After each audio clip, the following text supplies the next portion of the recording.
नमस्कार, मैं Renuka Shahane crime petrol सतर्क में आप सबका स्वागत करती हूँ। कोई भी बच्चा पैदा होते ही अच्छे और बुरे की परिभाषा में नहीं बंट जाता है। बच्चा बच्चा होता है। उसकी परवरिश, उसके आसपास का माहौल इस बात का निर्धारण करता है कि आगे चलकर कोई बच्चा अच्छा नागरिक बनेगा या बुरा। दुनिया भर की स्टडीज से ये बात सामने भी आई कि ज्यादातर हार्डकोर अपराधियों के अपराध की तरफ मुड़ने के पीछे कोई ना कोई कारण जरूर होता है। हमारी सामाजिक और सभ्य दुनिया अपराधियों के बारे में तो बात करती है, मगर कोई अपराधी आखिर अपराधी बना क्यों, उन कारणों के बारे में बात नहीं करती। उल्टा होता ये है कि अपने से जरा भी अलग सामाजिक और आर्थिक परिवेश के लोगों को पैदाइशी अपराधी मानकर खारिज कर दिया जाता है। और जैसा कि मानव मन होता है जटिल, वो इस सामाजिक दुराभाव और निष्कासन से निपटने के अपने तरीके ढूंढता है, ऐसे तरीके जो उसकी अपनी समझ से भी बाहर होते हैं। और जब ऐसा होता है, नतीजा बेहद खौफनाक होता है।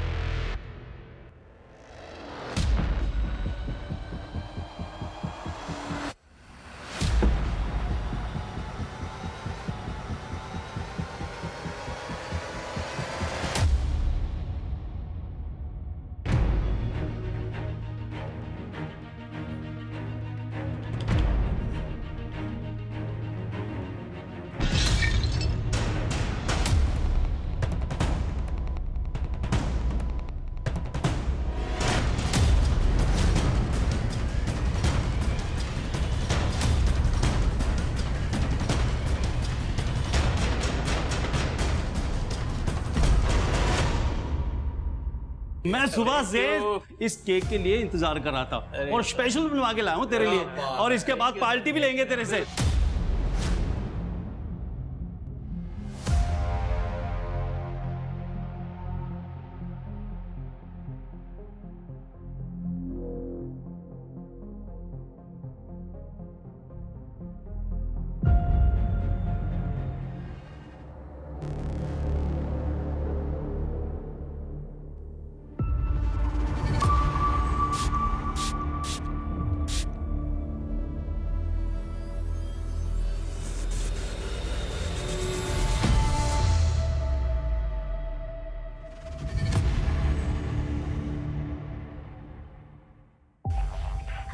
बहुत बहुत मुबारकबाद मिस्टर विनय।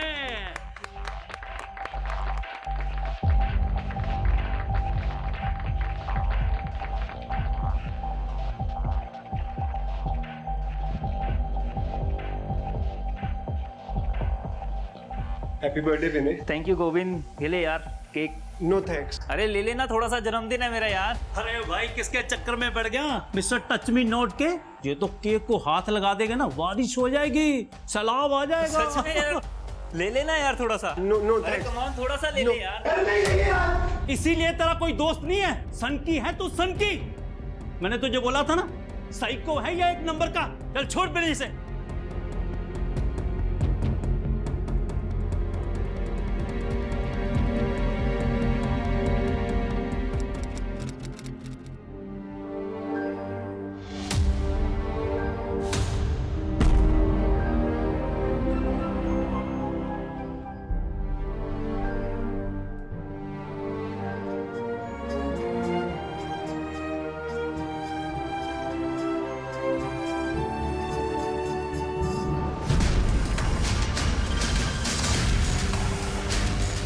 कितनी बार तेरे को मना किया है ये सब ना करने के लिए। पापा, वो मुझे बर्थडे पार्टी में जाना था। रुक, मैं मनाता हूँ तेरी बर्थडे पार्टी। पापा नहीं, मम्मी नहीं। पार्टी तो देनी पड़ेगी भाई। हाँ यार, पार्टी तो देनी पड़ेगी। अच्छा, सुनो मैं क्या कह रहा हूँ। मेरी और मोहित की अलग अलग बर्थडे पार्टी करने से अच्छा है एक ग्रैंड बर्थडे पार्टी करते हैं। मोहित के टेरेस पे करते हैं। हाँ आ जाओ, कोई प्रॉब्लम नहीं है। अरे प्रॉब्लम तो है यार, ग्रैंड पार्टी होगी और दारू नहीं होगी। अरे यार किसने कहा दारू नहीं होगी? 18th बर्थडे है मेरा। 9 बजे टाइम पे पहुंच जाना। इतनी दारू पिलाऊंगा ना कि लुढ़कते हुए जाओगे तुम सब घर पे। ठीक है, चल 9 बजे मिलते हैं। चलिए यार, फिर मिलते हैं 9 बजे। हाँ आ जाना।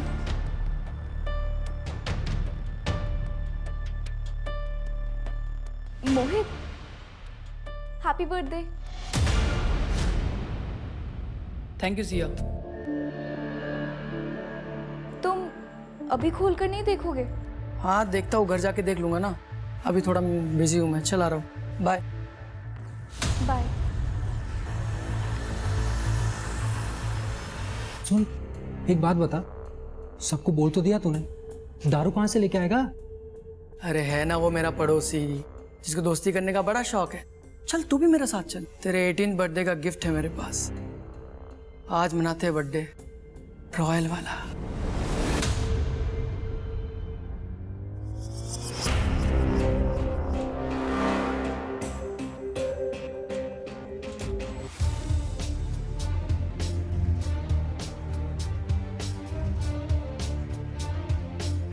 रहने दो ना भाई, बाद में कर लेंगे साफ। नहीं बस हो गया। ये लो।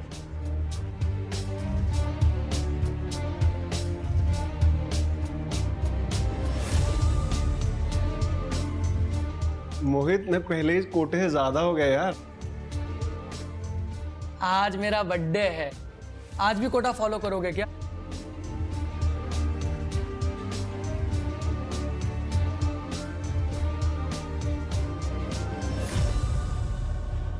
टाइम हो गया। मोहित, आर यू श्योर ये करना ही है? करने ही तो आए बे। तुझे क्या कहा था? तेरे 18 बर्थडे का गिफ्ट है मेरे पास। हाँ। यही तो है। और इस साइको को कौन ढूंढेगा? सांसें चल रही है इसकी अभी भी।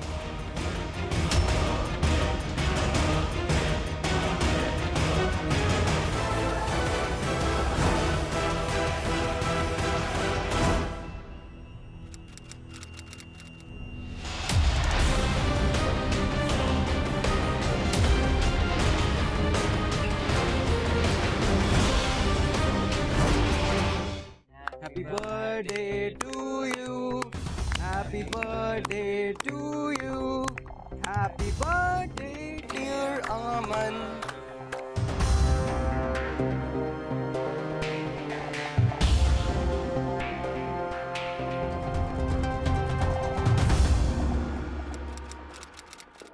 सर आप मेरे साथ चलिए सर, वहां पे कोई गड़बड़ है सर।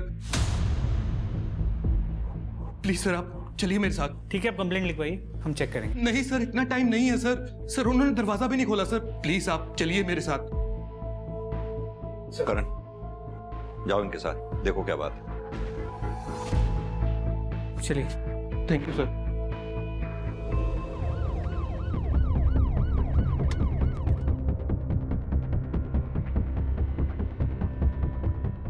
दरवाजा खुलवाओ। Okay sir.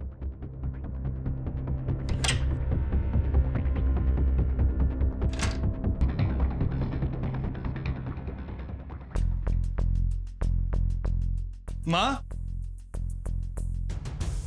माँ, माँ। सर माँ घर पे नहीं है सर। वो यहाँ अकेली रहती? जी सर। तुम कहाँ रहते हो? सर मैं जॉब के लिए जलंधर रहता हूँ अपनी बीवी के साथ। लेकिन सर हमने यहाँ पे माँ का ख्याल रखने के लिए केयर टेकर रखा हुआ है, बिट्टू है नाम उसका सर। तो ये बिट्टू कहाँ है? पता नहीं सर, कल से उसका भी फोन नहीं मिल रहा, इसलिए तो मैं भागा आया जलंधर से यहाँ पे। कहीं ऐसा तो नहीं कि तुम्हारी माँ किसी रिश्तेदार के घर गई हो? नहीं सर, माँ बिना बताए कहीं नहीं जाती। ठीक है, अपनी माँ का मोबाइल नंबर दो। सर माँ मोबाइल नहीं रखती थी, लैंडलाइन है सर घर पे। वो कहती थी कि मोबाइल पे उनको विश्वास नहीं है। ठीक है, उस कैटेगर बिट्टू का नंबर दे दो और तुम्हारी माँ का दिन का रूटीन बताओ, उन्हें ढूंढने में आसानी होगी।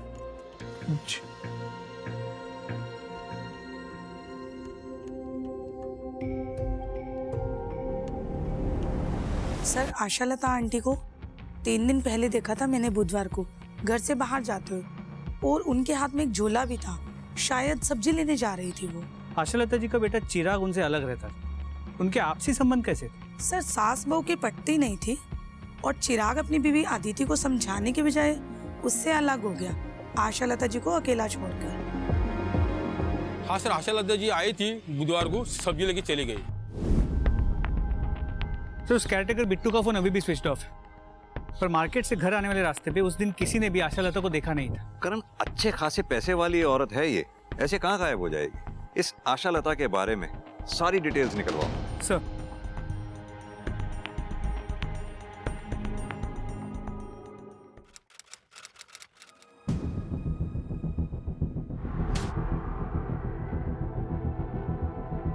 आरव, क्या हुआ? ठीक से बैठ, पापा आते ही होंगे।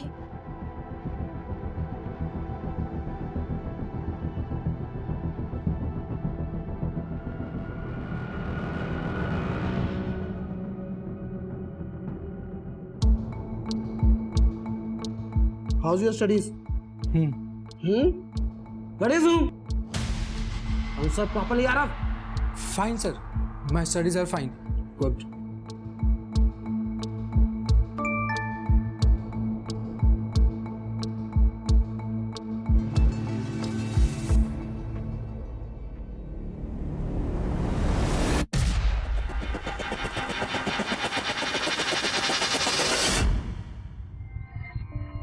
यार मुझसे नहीं होगा ये सब। कैसे नहीं होगा? करेगा तो सब होगा। तुझे पता है ना, हम ऐसे आधे में काम नहीं छोड़ सकते। हमें अपना काम पूरा करना है। कौन? रिकी? रिकी क्यों? क्योंकि वो तुझ पे लाइन मारता है और ऐसों के साथ ऐसा ही होना चाहिए, और हमारी प्रैक्टिस भी हो जाएगी।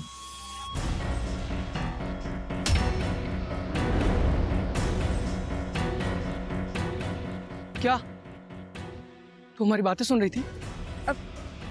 नहीं मोहित, मैं तो बस तुमसे मिलने आई थी। किस लिए मिलने आई थी? पीछे ही पड़ गई है यार। चल आ रहा हूं। जी सिंह साहब, पुलिस हर जगह तो नहीं रह सकती ना क्राइम से पहले। जी सिंह साहब, मैं आपसे थोड़ी देर में बात करता हूं। जी जी, थैंक यू। हाँ कर। आशा लता का कैरेक्टर बिट्टू 6 महीने पहले जेल में था, वो भी आशा लता के ही कंप्लेंट पे। आशा लता ने कंप्लेंट की थी कि उसने घर में चोरी की है। करण, ये बात कुछ अजीब नहीं है। आशा लता ने जिस केयरटेकर बिट्टू के खिलाफ कंप्लेंट लिखवाई थी, वो बिट्टू वापस आशा लता के घर में काम कर रहा था। जी सर, पर सर ये आशा लता की बहू अदिति की फाइल है। शायद पड़ोसी इसी के बारे में बात कर रहे थे। सर, इंश्योरेंस पॉलिसी तो कराई है, कोई क्राइम थोड़ी ना कर दिया। हमने कब कहा ये क्राइम है? हमें आपकी सास आशा लता के पड़ोसियों से पता लगा कि आपका और आपकी सास का इस पॉलिसी को लेकर झगड़ा हुआ था। कुछ बताएंगे आप?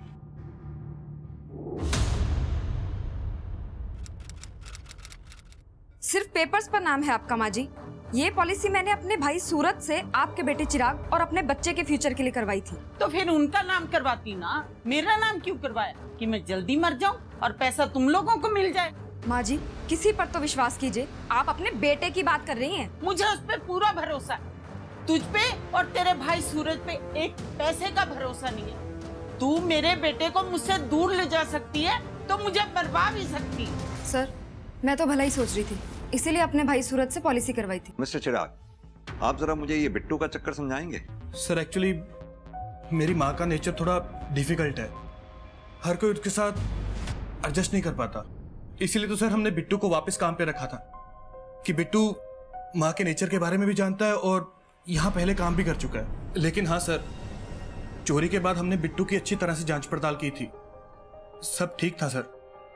चलो करें।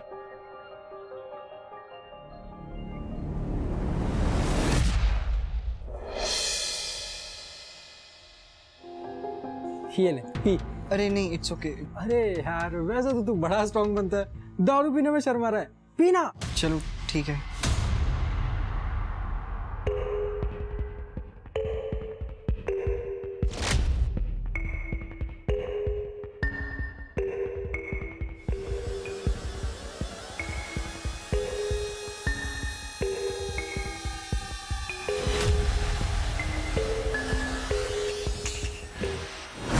गया?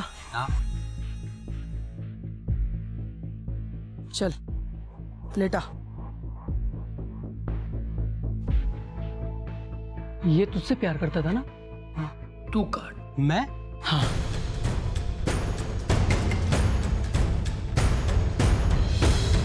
जब पुलिस टीम एक लापता बूढ़ी औरत आशालता की तलाश कर रही थी, ठीक उसी समय दिमाग को झकझोर देने वाला एक क्राइम और हो रहा था। ऐसा क्राइम जिसे देखकर कोई भी सुन्न पड़ जाए। मगर जो दो लड़के उस क्राइम को कर रहे थे, मोहित और आरव, उनके लिए ये क्राइम एक खेल की तरह था। इन दोनों युवाओं को इस जघन्य अपराध को करने के लिए प्रेरणा कहाँ से मिल रही थी और ये आखिर उनके लिए एक खेल की तरह क्यों था? आशालता के केस में उलझी पुलिस कब तक इन लड़कों के अपराधों के बारे में अनजान रहने वाली थी? ये देरी अभी कितनी और हत्याओं का सबब बनने वाली थी?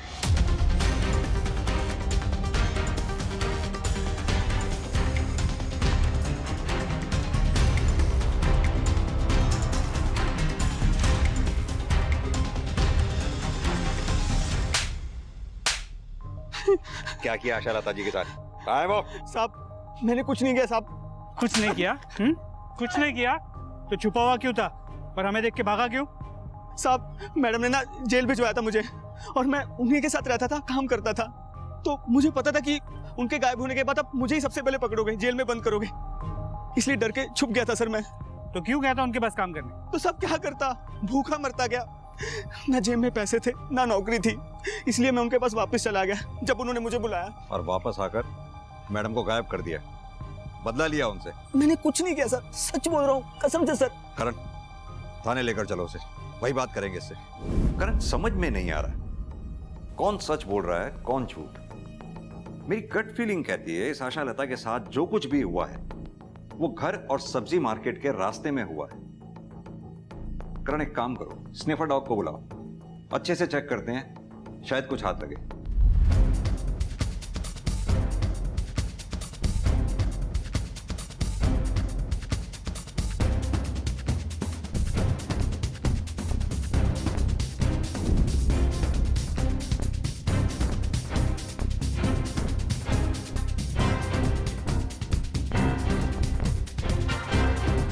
सर लगता है इधर कुछ है।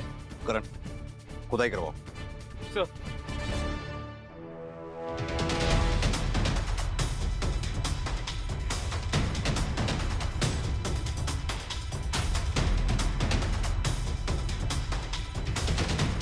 एक मिनट, हाथ से निकालो।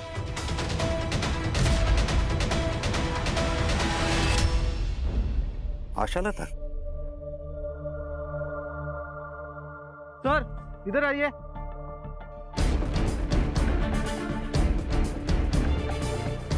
सर यहाँ पे कुछ है। इधर आओ।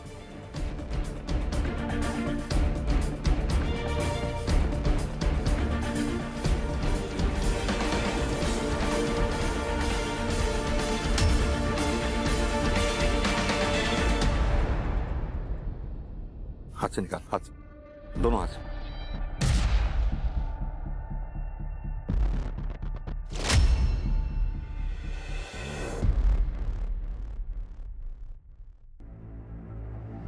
और एक बॉडी।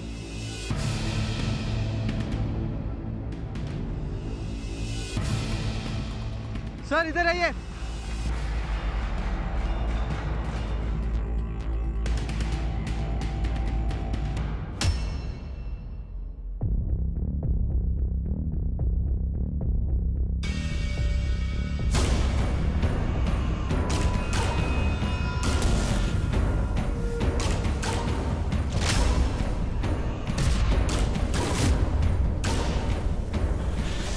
करण तीन डेड बॉडीज एक ही एरिया में, आखिर किसी ने तो कुछ देखा होगा। सर ये औरत तो आशालता ही लग रही है। मगर ये दो आदमी, ये कौन हो सकते हैं? पता करो इन दोनों के बारे में और तीनों बॉडीज को पोस्टमार्टम के लिए भेजो। और हाँ, चिराग को बुला लो आशालता जी को आइडेंटिफाई करने के। जी सर।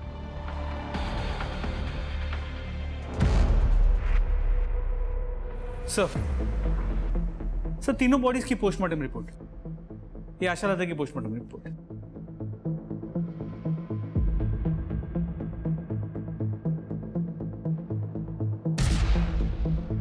करण ये आशालता की डेड बॉडी जहां हमें मिली थी वहां काफी खून पड़ा हुआ था, जैसे आशालता की हत्या वहीं की गई हो।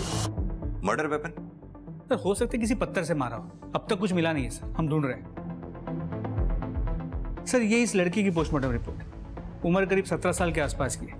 इसकी मौत का कारण एक्सेसिव ब्लड लॉस है। इसकी बॉडी पे मल्टीपल कट मार्क्स हैं, जैसे किसी ट्रेन आदमी ने किए हो, इतने परफेक्ट। और सर इस आदमी की उम्र 35 से 40 के बीच की है। इसे उस जगह पे गाड़े हुए करीब 3 महीने हो चुके हैं। और इसकी मौत का कारण भी एक्सेसिव ब्लड लॉस है। इन दोनों लड़कों के मर्डर की मॉडस ऑपरेंडी सेम है। वहीं आशा लता की जिस तरह से हत्या की गई है उसे देखकर लगता है कि किसी नौसिखिए का काम है। तो क्या इन दोनों का हत्यारा और आशा लता का हत्यारा अलग अलग है? सर ये भी तो हो सकता है कि किलर ने जानबूझ के आशा लता को अलग तरीके से मारा है ताकि वो हमें गुमराह कर सके। अगर ऐसा है तो ये क्रिमिनल बहुत शातिर है। आरव, आज उस साइको गोविंद के घर के बाहर मैंने लोग देखे, उसके बारे में बातें कर रहे थे। तुझे पता है इतनी सी भनक पड़ी ना पुलिस को, हम दोनों जेल में होंगे। 3 महीने हो गए, किसी को कुछ पता नहीं चला, और अब अपने आप पता चल जाएगा। गोविंद के साथ हमें कभी किसी ने देखा है? नहीं ना? ठीक है, हमें गोविंद के साथ किसी ने नहीं देखा, लेकिन रिकी, उसके घर वाले नहीं ढूंढ रहे होंगे उसे? हाँ तो ढूंढने देना। सबको पता है जब से वो तुझे लाइक करता था हमारा और उसका कोई लेना देना नहीं था। आरव, अरे हट ना यार। ए रुकना, क्यों टेंशन ले रहा है तू? मैंने अपने टारगेट इतने सोच समझ कर चुने हैं कि कोई हमें उनसे कनेक्ट नहीं कर पाएगा। और तू भूल मत, मुझसे ज़्यादा स्मार्ट यहाँ कोई नहीं। नेक्स्ट टारगेट बताओ, किसे बनाना है? चूहा, चूहा, चूहा, पापा चूहा है उधर। चल मेरे साथ। नहीं पापा, नहीं पापा। अब तुझे चूहों की आदत डालनी पड़ेगी, तभी बाहर निकालूंगा। पापा,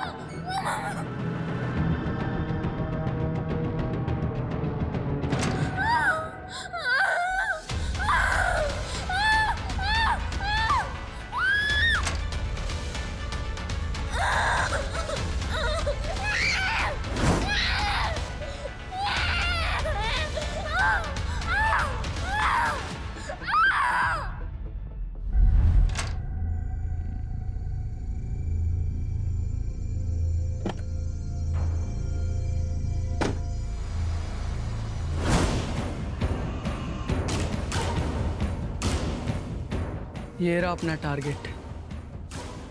रूटीन तो पता ही है इसका, जैसे ही मौका मिलेगा खत्म कर देंगे इसको।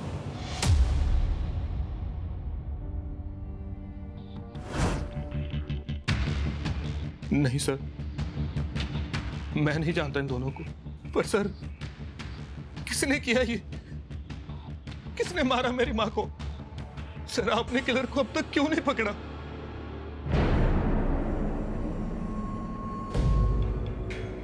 कातिल को ही ढूंढने की कोशिश कर रहे हैं हम चिराग, लेकिन इसमें हमें तुम्हारी मदद चाहिए। क्या तुम जानते हो किसी के बारे में, कोई ऐसा जो तुम्हारी माँ आशा लता का कत्ल कर सकता हो? नहीं सर।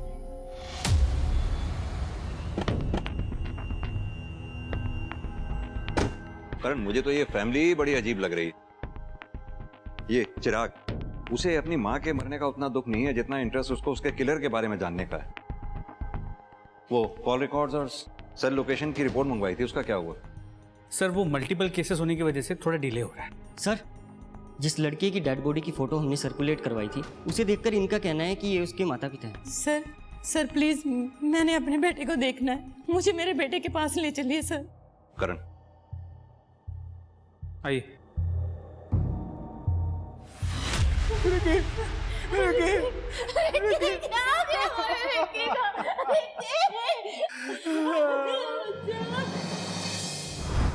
इन दोनों में से किसी को जानते हैं आप लोग?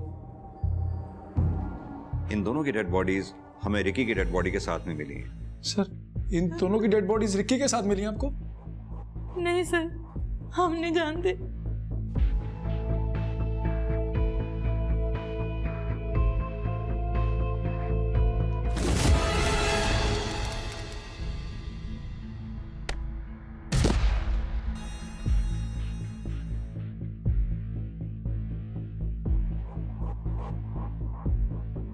अरे वादी, तेरी टांगे तो कानून के हाथों से भी लंबी है, जिसे देखो उसे गिरा देती है। थोड़ा कंट्रोल कर यार। वाह, क्या जोक मारा है। अब मैं मारूं? जोक नहीं, तुझे मारूं। अरे अरे की आदि, क्यों लड़ रहे हो तुम दोनों? चलो अपनी क्लास में, चलो चलो। सर दीप तो स्कूल में सबको परेशान करता था और रिकी के तो पीछे ही पड़ गया था। आप कॉलेज में किसी से भी पूछ लो, उसके बारे में सब यही कहेंगे। रिकी के पीछे मैं क्यों पढ़ूंगा सर? वो तो खुद लड़कों के पीछे पड़ता था। मतलब? लड़कों को पसंद करता था। लेकिन अब सर रिकी के बारे में आरव से पूछिए, वो मोहित का बेस्ट फ्रेंड है। रिकी आरव को भी लाइक करता था। सर ऐसा कुछ भी नहीं था, वो दीप खुद फंस गया है तो अब मुझे भी फंसा रहा है।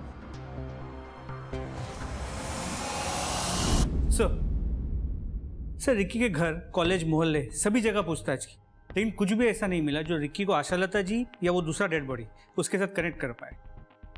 करण, इन दोनों लड़कों की डिटेल पोस्टमार्टम रिपोर्ट के मुताबिक दोनों के सिस्टम में अल्कोहल पाया गया, वो भी काफी अमाउंट में। और यही नहीं, इन दोनों का मर्डर किसी सर्जिकल इंस्ट्रूमेंट से हुआ है जो कि साइंस लैब या किसी केमिस्ट शॉप पे मिलता है। और आशालता जी?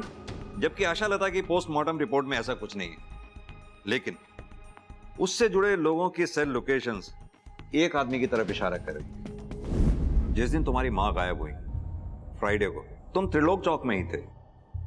क्या कर रहे थे वहां पर? सर मैं कहा सर, मैं नहीं था सर। अच्छा, तो फिर ये कौन है जो तुम्हारी मां के घर के पास वाले एटीएम से पैसे निकाल? सर ये मैं ही हूं, लेकिन सर मैं अपने एटीएम से पैसे निकाल रहा था, किसी और के थोड़ी ना। देख भाई चिराग, इतना तो तय है कि फ्राइडे को तुम त्रिलोक चौक में ही थे। अब शराफत से बता दो कि वहां कर क्या रहे थे। बोलो। माँ आप अपनी सारी प्रॉपर्टी ऐसे कैसे चैरिटी में दान कर सकती हो? हाँ, मुझे जिंदा रहना है। तेरी बीवी इंश्योरेंस का पैसा लेने के लिए मुझे समय से पहले मरवा देगी। माँ वो इंश्योरेंस आपके होने वाले पोते के लिए है। नौकरी नहीं है मेरे पास, नौकरी चली गई है मेरी, पैसे नहीं है मेरे पास उसे पालने के लिए। जब घर की लक्ष्मी कुलक्ष्मी हो जाती है ना, तब ऐसा ही होता है। ना तू अदिति से शादी करता और ना मुझसे दूर गया होता, तो आज ये सब तेरे साथ ना हो रहा होता। अब मेरे साथ लड़ना बंद कर। मेरी प्रॉपर्टी, मैं जो मर्जी करूं, तुझे इससे क्या लेना देना? हाँ? इतनी सी बात हुई और माँ मार्केट चली गई और मैं भी वहां से निकल गया। लेकिन सर मैं सच कह रहा हूं सर, मैं अपनी माँ को मारने के बारे में सोच भी नहीं सकता सर। इस चिराग पर बिल्कुल भी भरोसा नहीं किया जा सकता। जो एक बार झूठ बोल सकता है वो बार बार भी झूठ बोल सकता है। और अब तो एक चीज धीरे धीरे क्लियर भी होती जा रही है कि आशालता के मर्डर की मोडस ऑपरेंडी उन दोनों के मर्डर के मोडस ऑपरेंडी से डिफरेंट है। और अब तो डिटेल पोस्टमार्टम रिपोर्ट में भी ये क्लियर हो गया है कि आशालता के विसरा में अल्कोहल नहीं था, जैसा कि उन दोनों लोगों के पेट में था। अपने एफर्ट्स बढ़ाओ करण। इस अनजान आदमी के बारे में पता लगाना बहुत जरूरी होगा। कोई ना कोई तो होगा इसे जानने पहचानने वाला। पुलिस का मानना था कि आशालता का बेटा चिराग आशालता का हत्यारा हो सकता है, मगर पुलिस के पास इस बात को साबित करने के लिए कोई सबूत नहीं थे। रिकी की पहचान तो पुलिस ने कर ली थी, मगर गोविंद अभी भी पुलिस के लिए एक बेनाम लाश ही था, एक मिसिंग लिंक। हालांकि मोहित और आरव हार्डकोर क्रिमिनल्स नहीं थे, मगर कॉलेज स्टूडेंट होते हुए भी उन्होंने अपने शिकार शातिराना ढंग से चुने थे।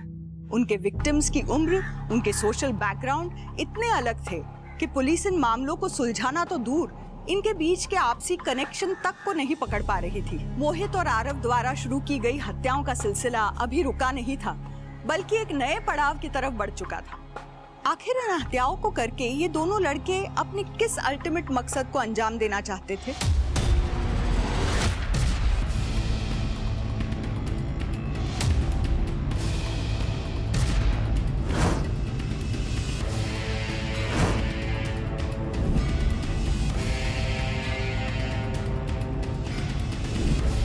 ये साइको अपना गोविंद ही है ना, देख।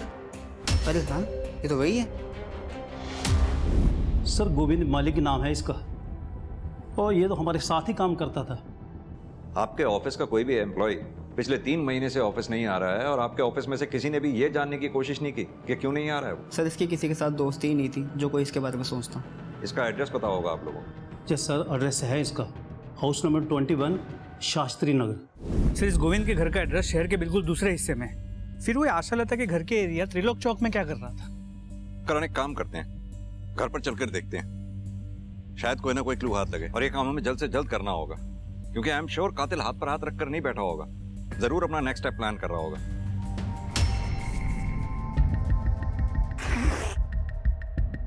तुम्हारी हिम्मत कैसे हुई मुझे इस तरह यहाँ लाने की?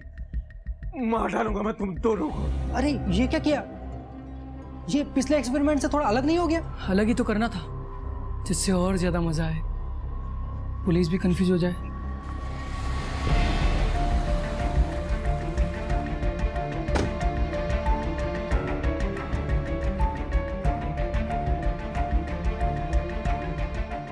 करण, दरवाजा खुलवाने का बंदोबस्त करवाओ। सर,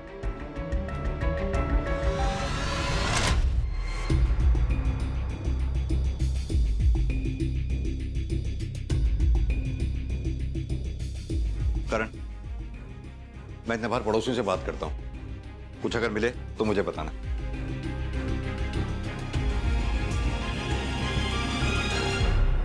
तीन महीने से आपका पड़ोसी घर में गायब है, आप लोगों को पड़ी ही नहीं।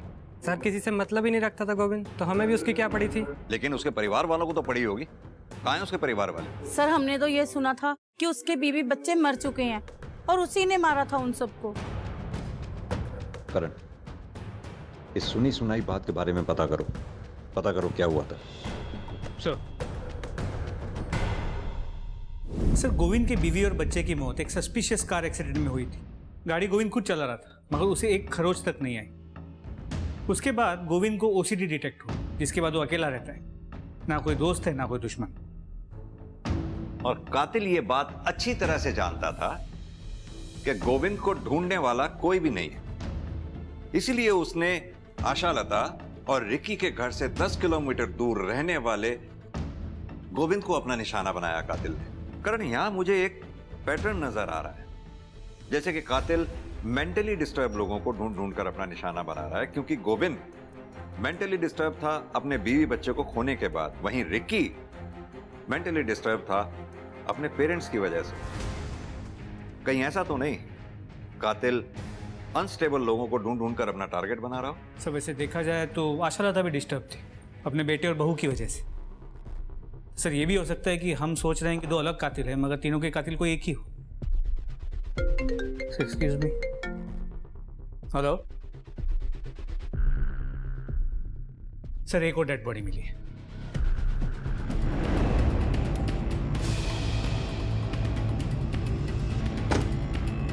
लगता है जैसे किसी भारी चीज से वार किया गया। सर, जैसे आशालता को मारा गया था, लेकिन सर इस बार बॉडी को छुपाया नहीं गया।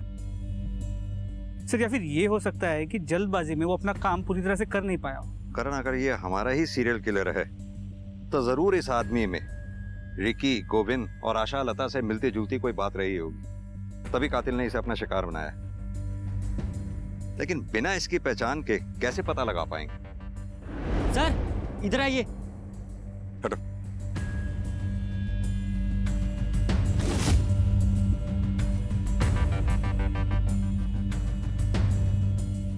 करण, फॉरेंसिक टीम को बुलाओ, टायर ट्रैक एग्जामिनेशन करवाओ, शायद उससे पता चले किस गाड़ी के टायर हैं ये। और हाँ, पता करो इस रूट पे आगे कहीं सीसीटीवी लगा हो तो शायद उसकी फुटेज से इधर की तरफ आने वाली गाड़ियों के बारे में कुछ पता चल सके। जी सर।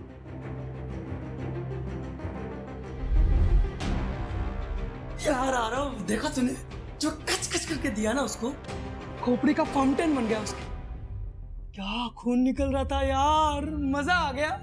मजा आया ना तुझे? आ गया ना मजा? अभी बस करते हैं ना यार, बहुत हो गया, मुझसे नहीं होता अभी। यार तू फिर शुरू हो गया, एक ही बात कितनी बार समझानी पड़ेगी तुझे? देख, अपना काम पूरा होने में सिर्फ एक स्टेप बाकी है, वो कर लेते हैं, फिर बंद कर देंगे बस। ठीक है, लेकिन मुझे थोड़ा टाइम चाहिए। ले ले टाइम।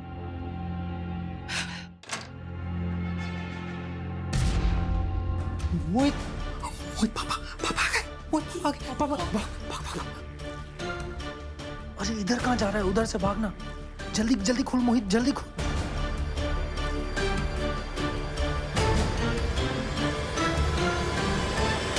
आरव तुम्हें पढ़ने के लिए बोला था। ये क्या तमाशा लगा रखा है तुमने? Do you want to become a failure in your life? No sir. तो पढ़ने के टाइम पे क्यों बुलाया तुमने इसको? एक्चुअली सर वो मैं shut up! I am talking to my son. तुम बीच में कौन होते हो बोलने वाले? Get out! अगला काम जल्दी करना पड़ेगा, तू सोच ले। उधर से नहीं, इधर से।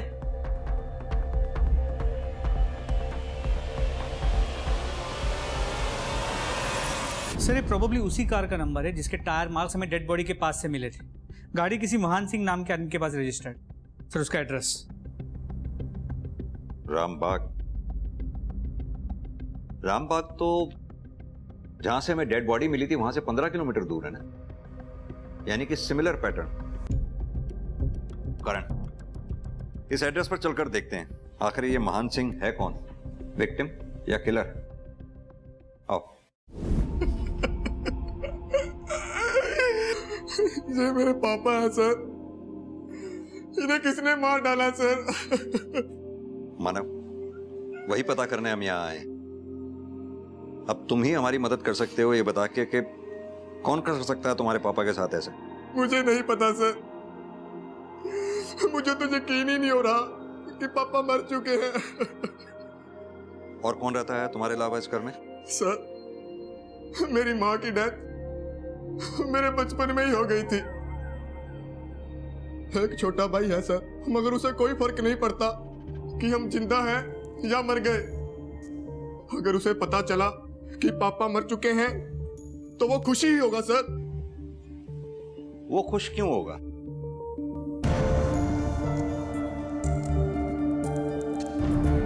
ये तुम्हारा भाई है? जी सर।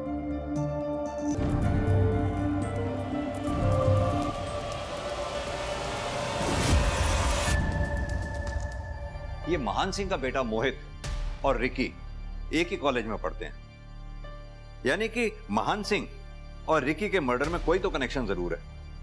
अब या तो मोहित इसका खुद जिम्मेदार है या फिर कॉलेज का कोई लड़का इन सबका जिम्मेदार। सर मैंने इस मोहित से बात तो की थी, थोड़ा अजीब था। करण, बिना किसी सबूत के हम इसे इंटेरोगेट कर ही नहीं सकते। एक कॉलेज का लड़का इतने ब्रूटल मर्डर करेगा इस बात का कोई भरोसा करेगा ही नहीं। एक काम करो, पता करो इसके पास मर्डर वेपन आया कहां से, और इसके लिए सबसे पहले इसके कॉलेज से स्टार्ट करो। ये किसके साथ उठता बैठता था, इसका रूटीन क्या था, इसका सारा कच्चा चिट्ठा निकालो। और जब तक तुम ये सब काम करते हो तब तक मैं इस मोहित से बात करता हूं।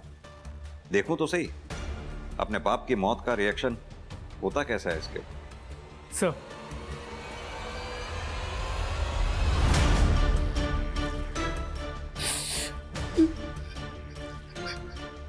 मोहित, तुम्हारे भाई मानव ने हमें बताया कि तुम्हारी अपने पापा से बनती नहीं थी, क्या ये बात सही है? सर वो पापा थे मेरे, कोई दोस्त नहीं थे जो हर बात पर बने। और वैसे भी हर बाप बेटे में थोड़ी बहुत अनबन होती है सर, हमारे बीच भी। क्या आपके कॉलेज के किसी लैब में से कोई इक्विपमेंट मिसिंग है? जी सर, एक स्कैल्पेल और एक सर्जिकल नाइफ, बट मैंने सोचा खो गए होंगे। क्या मोहित की एक्सेस थी इन इक्विपमेंट्स तक? सर एक्सेस तो हर बच्चे की होती है जो लैब में जाता है। बाकी मोहित के बारे में आपको ज़्यादा सिया बता सकती है, मोहित की लैब पार्टनर। देखो सिया, मोहित के बारे में सब कुछ जानना हमारे लिए बहुत इंपॉर्टेंट है। अगर तुम हमसे कुछ भी छुपाओगी तो तुम मोहित का हेल्प करोगी और उसका रिजल्ट तुम्हारे लिए अच्छा नहीं होगा। तो बताओ। सब मोहित को लैब इक्विपमेंट्स का बहुत शौक था, बहुत फैसिनेशन था। मुझे लगा था वो साइंस का अच्छा स्टूडेंट है, शायद इसलिए इन सब चीज़ों का शौक रखता है। मगर फिर क्या? सब मैंने मोहित को रिकी के बारे में बोलते हुए सुना था। कौन रिकी? रिकी क्यों? क्योंकि वो तुझ पे लाइन मारता है और ऐसों के साथ ऐसा ही होना चाहिए, और हमारी प्रैक्टिस भी हो जाएगी। तुमने ये बात मोहित के मुंह से सुनी थी और ये सब पता होते हुए भी तुमने हमें आके ये बात बताई नहीं? सब मुझे नहीं लगा था मोहित ये सब कुछ करेगा। और दूसरी बात, सब मैं मोहित को बहुत पसंद करती हूँ। मैं बहुत कंफ्यूज हो गई थी और इसीलिए तुम। और कुछ पता है तुम्हें? सर मैंने मोहित का पीछा किया था उसके अड्डे तक। कौन सा अड्डा?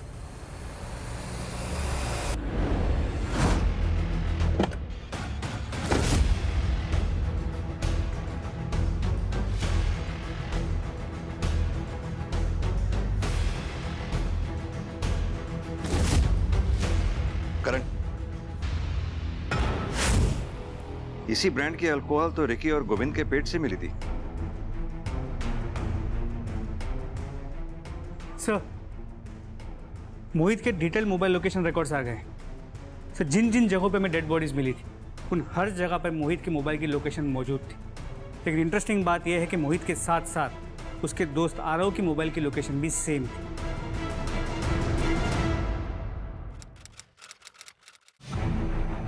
मेरा बेटा होकर भी ये लड़की बनने का शौक चढ़ा है तुझे? पापा मम्मा की याद आ रही थी। अबे साले, मम्मा की याद आ रही है तो मम्मा के पास क्यों नहीं चला जाता? मेरी नाक क्यों कटवाने पे तुला है? लोगों को पता चलेगा तो मेरी क्या इज्जत रह जाएगी? मम्मा की याद आ रही है।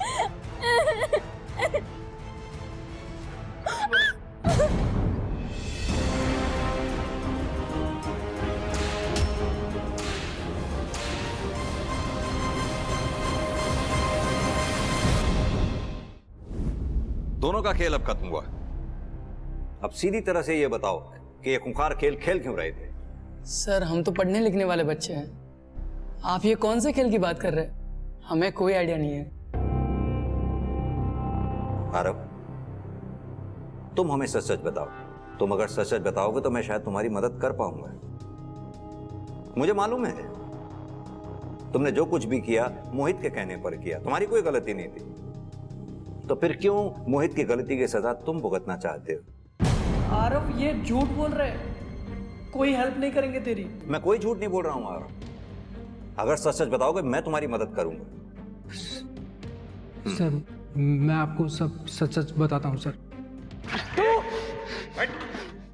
अबे ये क्या बताएगा? मैं बताता हूँ। हाँ, मैंने मारा अपने बाप को। अब ये बताओ क्यों? क्योंकि इसका बाप और मेरा बाप हमें कभी एक नहीं होने देते। अगर हम दोनों को एक होना है तो तुझे तेरे बाप को और मुझे मेरे बाप को मारना होगा। तुम्हारे लिए तो मैं कुछ भी कर सकता हूँ, बोलो कब करना है। इसलिए तुमने अपने पिता को मारा, और अगर वक्त रहते हम तुम्हें नहीं पकड़ते तो तुम आरव के पिता को भी सो कॉल्ड इस प्यार की वजह से मार डालते। मेरा बस चलता ना सर तो मैं मेरे बाप को कभी का मार चुका होता। उसको मारने के लिए मुझे वजह की जरूरत नहीं थी। अपने पिता से इतनी नफरत की कोई खास वजह? गोविंद को क्यों मारा? प्रैक्टिस चाहिए थी सर, रिकी को मारने के लिए। तो रिकी को क्यों मारना चाहते? सर वो क्योंकि रिकी की नज़र थी मुझ पर तो। और आरव को कोई ऐसे देखे मैं सहन नहीं कर सकता था, इसके लिए मार दिया सर। और ये बेचारी बुजुर्ग औरत, इसको क्यों मारा? सर हमने किसी औरत को नहीं मारा, जितनों को भी मारा सब बता दिया आपको। तो तुमने आशा लता जी को नहीं मारा? बोला ना सर, नहीं मारा। हम आर्ट ऑफ किलिंग में इतने परफेक्ट हो गए थे, फिर क्यों मारते इस औरत को बेकार में? सुविधा संपन्न बचपन भी दर्दनाक हो सकता है अगर उसे समझा ना जाए। ऐसा बचपन सबसे हिंसक अपराधियों को जन्म देता है, जैसा मोहित और आरव के मामले में हुआ।